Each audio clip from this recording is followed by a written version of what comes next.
Hola a todos, mi nombre es Raimundo Salcedo Flores y es un gusto para mí estar iniciando este que será el primer episodio de la quinta temporada del podcast Historia Universal Contemporánea. Antes de iniciar, daré algunos avisos parroquiales.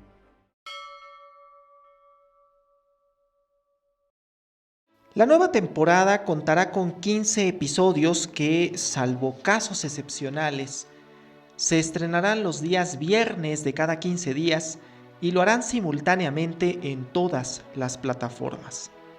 Esto porque de manera simultánea a este proyecto he decidido iniciar con otro podcast que se llama Conciencia Histórica, cuyo primer episodio se encuentra ya disponible en todas las plataformas, incluyendo YouTube.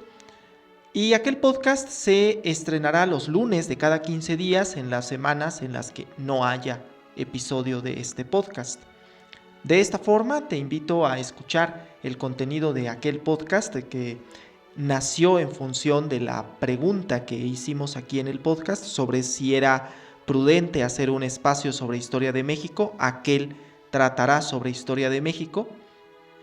Y si me escuchas en alguna plataforma de podcast, puedes encontrarlo como Conciencia Histórica, y si lo sigues en YouTube, lo encontrarás directamente en mi canal de YouTube. Bien, esta quinta temporada tendrá como eje central la Segunda Guerra Mundial. Este episodio ha sido concebido como un prólogo de lo que fue el conflicto. Lleva por nombre El Juicio Final, y hablaremos de los antecedentes de la guerra y sobre todo de la gran pregunta sobre si ésta pudo evitarse. Sin mayor preámbulo, hablemos de historia. La historia de la Segunda Guerra Mundial no podría contarse sin hablar del nacionalismo, los movimientos fascistas y nacionalsocialista que surgieron en Europa en los años 20 y 30 del siglo pasado. Tampoco podría hablarse de la Segunda Guerra Mundial sin hacer una relación con la primera. En la temporada pasada decidí enfocarme completamente en la Primera Guerra Mundial, o la Gran Guerra, como se le conocía entonces. Sería absurdo considerar que la única causa de la Segunda Guerra Mundial se encuentra en la Paz de París, a la que me referí en uno de los bonus track de la temporada anterior. Pero también sería un error no darse cuenta de que algunos de los ingredientes que originaron el estallido de la guerra más mortífera que la historia recuerde hasta el momento estaban ya presentes en la Conferencia de Paz de 1919 y en los tratados que resultaron de ella.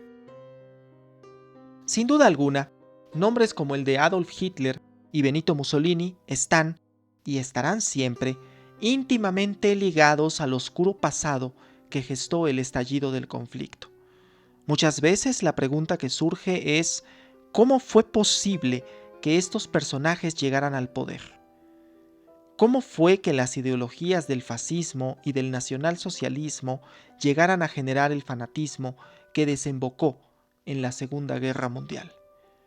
Y sobre todo, suele surgir la pregunta sobre si las potencias podían haber hecho algo más para evitar que un conflicto de las apocalípticas proporciones que fue la Segunda Guerra Mundial se desatara como lo hizo en el otoño de 1939.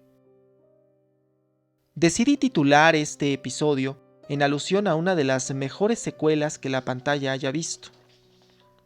Me explico.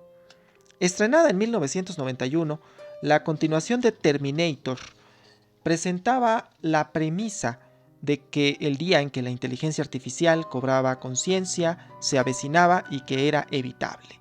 Esto es, que el futuro puede cambiarse a partir de lo que se haga en el presente.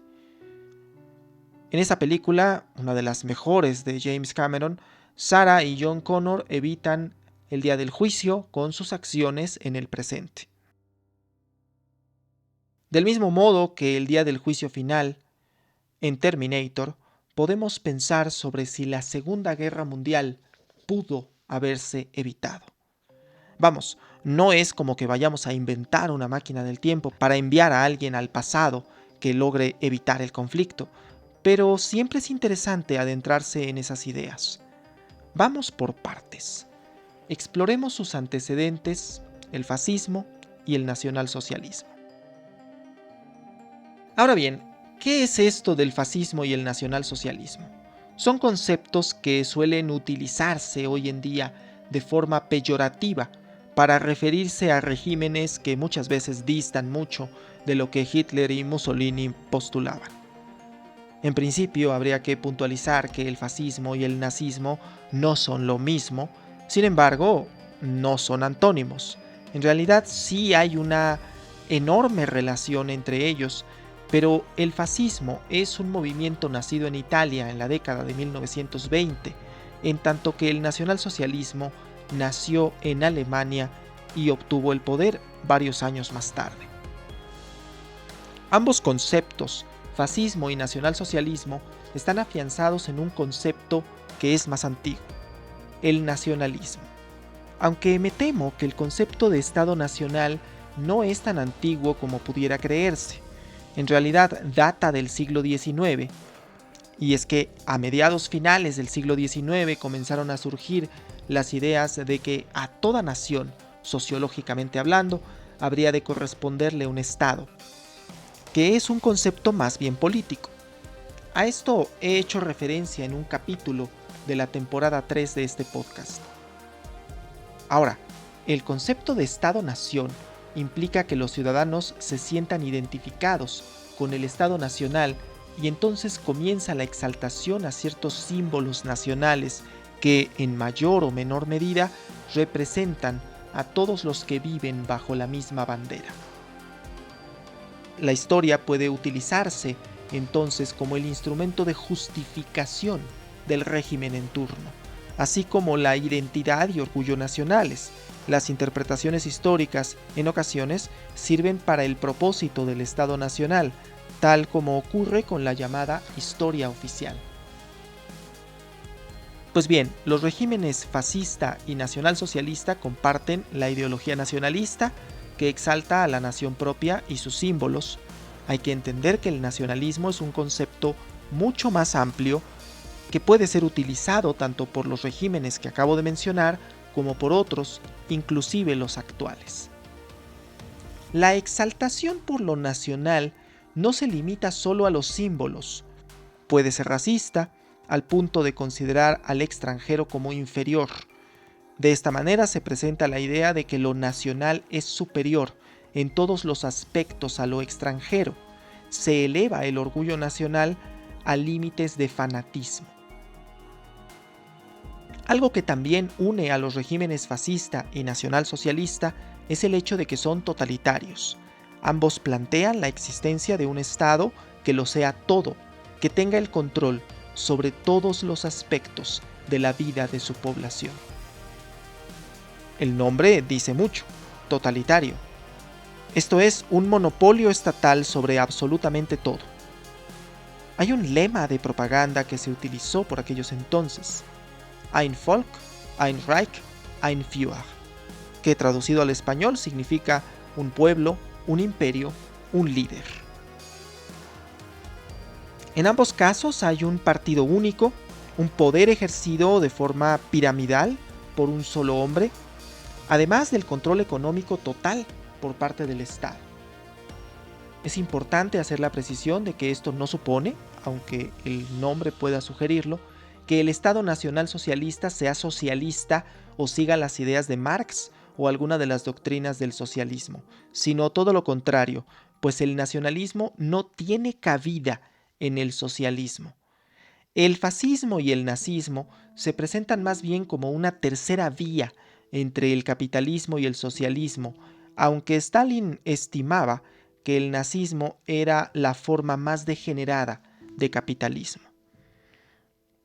Una de las primeras cosas que hizo Hitler al tomar el poder en Alemania en 1933 fue precisamente incendiar el edificio del Reichstag y culpar a los socialistas y a los socialdemócratas por igual. En realidad, este es otro punto de convergencia entre los regímenes nazi y fascista. Se deshacen de sus opositores políticos por la fuerza, para poder tener el control absoluto de un Estado que, como he mencionado, es totalitario. Ahora bien, la pregunta fundamental de todo esto es ¿cómo? Y para esto hay que remontarse a los años 20, cuando Mussolini toma el poder en Italia e instaura el régimen fascista. He aquí la distinción importante entre fascismo y nacionalsocialismo. El fascismo es previo al nazismo. El fascismo es la escuela del nazismo. Mussolini tomó el poder en 1922, en tanto que Hitler lo haría en 1933. El final de la Primera Guerra Mundial había dejado insatisfechos a todos los beligerantes, entre ellos una Italia y un Japón que técnicamente habían ganado la guerra y se vieron privados de compensaciones económicas de la guerra que libraron. Por otra parte, las condiciones en que se encontraban los vencidos eran precarias. El pago de las compensaciones de guerra y las restricciones impuestas en la Paz de París eran impresionantes. El movimiento fascista surgió entonces y logró capitalizar el descontento general de la población italiana con el resultado de la Primera Guerra Mundial y la Paz de París, que se había manifestado en múltiples huelgas a lo largo de la península itálica. La identificación de los anhelos de la población con la insatisfacción por el resultado de la guerra era el caldo de cultivo perfecto para que en Italia surgiera el fascismo, pero también lo fue para que una década más tarde el nacionalsocialismo lograra hacerse con el poder. A esto hay que agregar la idea, bastante generalizada en Alemania en los años 20, de que Alemania no había perdido la guerra en el frente, que no estaba perdiendo en 1918 y que el Tratado de Versalles había sido injusto con el pueblo alemán. Los recortes territoriales y presupuestales, así como las restricciones económicas y militares que tenía Alemania en los años 20, en conjunto con la crisis de hiperinflación de la República de Weimar, sirvieron para alimentar las ideas de venganza que comenzaron a surgir en un amplio sector de la población alemana. Esto permitió que, cuando la situación económica empeoró como consecuencia de la crisis de 1929 en Estados Unidos, la población volteara a ver al nacionalsocialismo como una salida a los problemas económicos en que se encontraba. Siempre es bueno recordarlo, no fue mediante un golpe de Estado o un fraude electoral. Hitler fue democráticamente electo como canciller de Alemania en 1933. Los sueños de expansión de Alemania para recuperar los territorios perdidos por el Tratado de Versalles estaban ya en la mesa. Algunas personas se sorprenden del hecho de que Hitler no era de nacionalidad alemana. En realidad, había nacido en Braunau am Inn, una ciudad ubicada en los Alpes austriacos. Hitler, austriaco de nacimiento, soñaba con una sola Alemania. De ahí que sus ánimos de expansión territorial fueran tan grandes desde el momento en el que tomó el poder. Austria, Checoslovaquia y Polonia eran, de principio, los planes de expansión de un régimen que soñaba con anular el Tratado de Versalles y cobrar venganza por el resultado de la Primera Guerra Mundial. Alemania se anexó a Austria en 1938 prácticamente sin ninguna oposición internacional. Una curiosidad es que México fue el único país que protestó contra la anexión alemana de Austria, protesta que se hizo el 19 de marzo de 1938, el mismo día que se publicaba el decreto que expropiaba las compañías petroleras por el entonces presidente Lázaro Cárdenas. Williamson Murray y Alan Millett refieren que esta anexión no solo tenía propósitos nacionales, sino también económicos. El armamento austriaco, así como su ejército, pasaron intactos al Tercer Reich, tras un referéndum de estos en que no se necesita esperar a que se cuenten los votos para saber cuál es el resultado. La crisis de los Sudetes se muestra en muchas ocasiones como un evento simple en el que Hitler sometió a Francia e Inglaterra, las que, ignorando por completo a Checoslovaquia, llegaron al acuerdo de ceder una parte del territorio checoslovaco a la Alemania nazi. Con frecuencia sucede que al analizar estos procesos históricos nos damos cuenta de que es mucho más complejo de lo que aparenta. La crisis de los Sudetes no es la excepción. La crisis checa o crisis de los Sudetes sucedió en 1938, después de que Austria se anexara a Alemania en el llamado Anschluss, tras la cual el primer ministro británico Neville Chamberlain había convencido a su parlamento de mantener la política diplomática con Alemania como hasta entonces, una política no agresiva, casi complaciente con el Tercer Reich. Con su fuerza militar amplificada, Hitler decidió que era el momento de ir por Checoslovaquia. Checoslovaquia era un país creado tras la Primera Guerra Mundial en octubre de 1918. Actualmente corresponde a los países de Chequia, también conocido como República Checa, y Eslovaquia.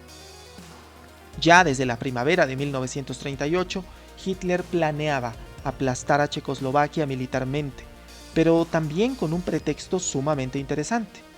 Había una minoría de 3.5 millones de alemanes en el territorio de Checoslovaquia, concretamente en la cordillera de los Sudetes, en lo que actualmente es Chequia. Tomando en consideración una de las ideas fundamentales de la Paz de París, que era la autodeterminación de los pueblos, Hitler alegó que esa minoría alemana debía pasar a ser parte de Alemania. Hitler jugaba, entonces, el juego que los propios vencedores habían impuesto en París. A mediados de mayo de 1938, los checos comienzan a prepararse militarmente para la defensa de su territorio. Esto enfurece a Hitler, quien amenaza con iniciar operaciones sobre Checoslovaquia. Esto encenderá las alarmas en todo el mundo. La última guerra europea se había convertido en una guerra mundial. Los horrores de 1914 a 1918 volvieron a sentirse cada vez más cerca, así que Chamberlain y Edward Daladier, los primeros ministros británico y francés respectivamente, decidieron que debía evitarse a toda costa que un conflicto de esa naturaleza estallara. Hitler le puso fecha al inicio de las operaciones. Comenzarían el 1 de octubre de 1938. Si nos ponemos a pensar, el 1 de octubre de 1938 pudo ser el 1 de septiembre de 1939. Chamberlain voló a Alemania para entrevistarse personalmente con el Führer, para conocer sus demandas y tratar a toda costa de evitar la guerra. Y aunque regresó a Londres para convencer a su parlamento, a Francia y a Checoslovaquia, de que lo mejor sería ceder a las demandas de Hitler, Hitler rechazó el acuerdo. La guerra parecía cada vez más cerca y más palpable. Chamberlain buscó entonces el apoyo de Mussolini para que éste se ofreciera a mediar la situación. Finalmente, se celebró una conferencia en Múnich el 24 de septiembre de 1938. Los gobiernos británico y francés cedieron a las demandas de Hitler.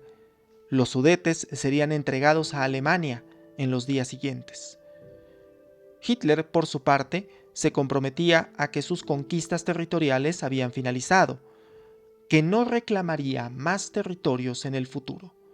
El Acuerdo de Múnich se firmó el 29 de septiembre de 1938.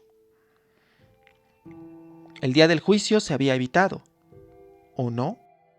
Bueno, hoy sabemos que no, pero Chamberlain y compañía no lo sabían, no podían saber que el mayor conflicto bélico de la historia estaba por empezar. ¿O sí podían saberlo?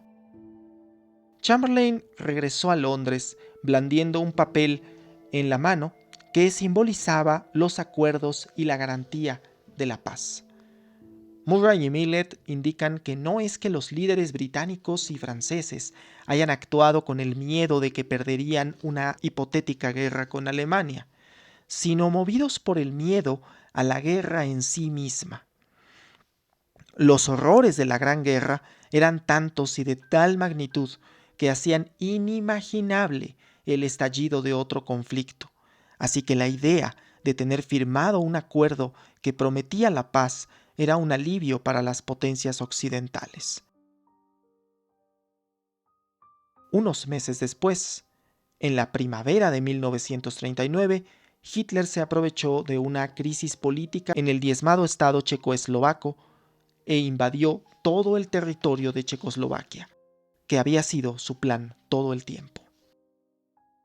Este fue el momento en que la diplomacia británica cambió, así como la política militar que había sostenido Chamberlain, porque mientras Hitler estaba armándose desde hacía años, fue hasta la ocupación de Checoslovaquia que Chamberlain comenzó a hacer lo propio, aunque es importante decir que no al ritmo de lo que lo hacía la Alemania nazi. Una vez ocupada Alemania, el objetivo siguiente sería Polonia, de manera que la garantía de que Polonia sería defendida por las potencias occidentales era crucial en aquellos días de 1939. Y es que sobre el tema de si era evitable el estallido de la guerra, vuelve a venir a colación la premisa de Terminator, pero no de la 2, sino de la 3, que por cierto fue una pésima secuela de una saga que tenía su arco cinematográfico completo. Y es que en Terminator 3, la rebelión de las máquinas, viene un Terminator del futuro y advierte a John Connor que el día del juicio es inevitable y que con sus acciones de Terminator 2 solo lo retrasó. La analogía viene a colación porque para nosotros puede parecer inevitable que estallara la Segunda Guerra Mundial, ya fuera que lo hiciera en 1925, 1932, 1938 o 1941. Tal pareciera que los intentos que se llevaron a cabo para evitar el estallido de un conflicto global no fueron suficientes porque, ahora lo sabemos, en septiembre de 1939 la liga finalmente se rompió. En este punto es interesante entrar en el pantanoso terreno de la historia contrafactual, aquella en donde nos preguntamos ¿qué hubiera pasado si? Y es que Murray y Millett refieren que si la guerra hubiera comenzado en octubre de 1938 y no en septiembre de 1939, Checoslovaquia habría sido arrasada. Pero con ella, sus instalaciones militares y sus reservas, que no podrían servir más a los intereses de la Alemania nazi. Ellos sostienen la idea de que la guerra que se hubiera suscitado como consecuencia de que los acuerdos de Múnich no se alcanzaran, hubiera sido mucho menos mortífera de lo que terminó siendo la Segunda Guerra Mundial. Esta postura no carece de lógica, porque efectivamente la preparación de las Wehrmacht y de la Luftwaffe eran bastante inferiores a las que tenían un año más tarde. Incluso sabemos que la invasión a Polonia le causó algunas dificultades al ejército alemán a pesar de utilizar la guerra relámpago como estrategia y como innovación respecto de lo que sucedió en la Primera Guerra Mundial. Esta es la base de las afirmaciones de Murray y Millett, pero debe uno ser cauteloso al aventurar predicciones contrafactuales. Por entonces el papel de la Unión Soviética no era claro, tampoco el de los Estados Unidos, en un conflicto netamente europeo, y las perspectivas de la guerra aterrorizaban a todos los países. A veces pienso que la guerra era evitable, otras no, precisamente porque aun y cuando las predicciones de Murray y Millett fueran ciertas, no podemos descartar que ese fuera solo un cese temporal de las heridas que llevaban 20 años abiertas y que podrían haber encontrado otra forma de reabrirse, como finalmente lo hicieron en 1939. Quizá es por esa razón que en el inicio de su obra, de más de 1000 páginas, sobre la Segunda Guerra Mundial, Winston Churchill inicia con una frase contundente. Moraleja de la obra: en la guerra, resolución; en la derrota, altivez; en la victoria, magnanimidad; en la paz, buena voluntad.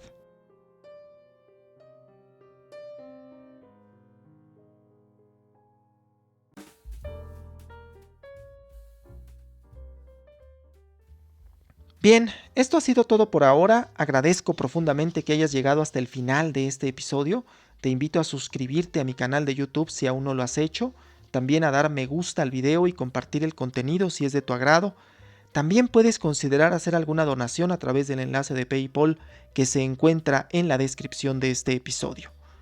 El próximo episodio se emitirá el 1 de septiembre de 2023, en que se conmemorará un aniversario más de la invasión alemana a Polonia y donde justamente trataremos ese tema. Muchas gracias y hasta la próxima.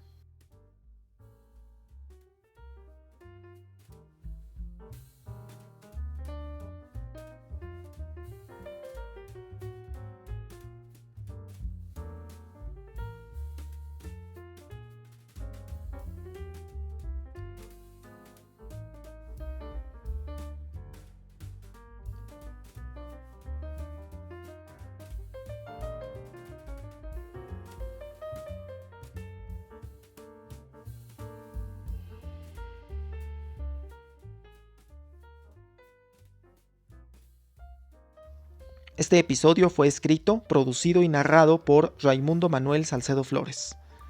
Las fuentes utilizadas en estricto orden alfabético por apellido del autor son Winston Churchill, La Segunda Guerra Mundial; Williamson Murray y Alan Millett, La guerra que había que ganar, Historia de la Segunda Guerra Mundial; William Shearer, El Tercer Reich, desde los orígenes hasta su caída, fragmento visible en el primer tomo de Gran Crónica de la Segunda Guerra Mundial, de Selecciones de Reader's Digest.